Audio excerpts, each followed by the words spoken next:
చాలా బాధాకరమైనటువంటి అంశం. తెలంగాణ ఉద్యమం జరిగినప్పుడు వారానికోటి నెలకోటి ఆత్మహత్య చూస్తున్నప్పుడు మనసుకి చాలా కష్టమైంది. నిజంగా మనం ఉమ్మడి రాష్ట్రంలో ఉండడం వల్ల, మన తెలంగాణ మనకు రాకపోవడం వల్ల ఇట్లాంటి ఆత్మహత్యలు జరుగుతున్నాయి. రేపొద్దున మన తెలంగాణ వస్తే ఇవన్నీ ఆగిపోతాయని ఒక్కొక్కసారి వింటున్నప్పుడల్లా కూడా మనసు కలకల అనిపించేది.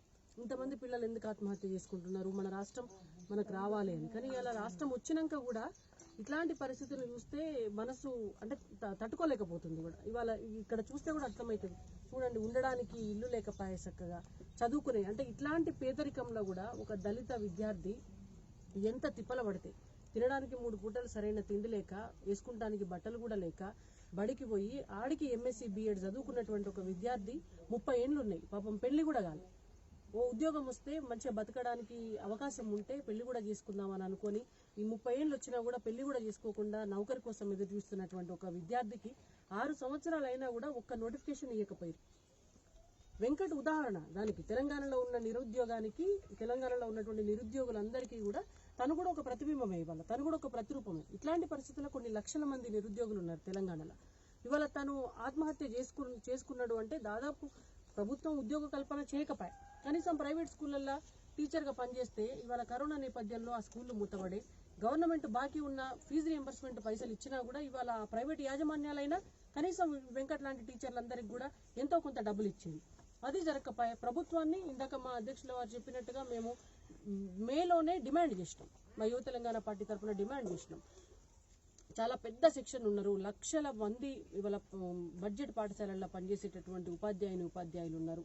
వాళ్ళందరి బ్రతుకులు రోడ్డు మీద పడుతున్నాయి. 5,000, 6,000, 8,000, 10,000 రూపాయలకు కుటుంబాన్ని పోషించుకునే వాళ్ళు వాళ్ళ డబ్బు రాకపోతే వాళ్ళు భార్య బిడ్డల్ని పోషించుకోలేరు అని చెప్పి కనీసం కుటుంబానికి ఒక 5,000 రూపాయలు ఇవ్వండి నెలకు, ఒక 7-8 నెలల కాలం మళ్ళీ పాఠశాలలు పునఃప్రారంభం అయ్యే వరకు అని మేము డిమాండ్ చేసినాం.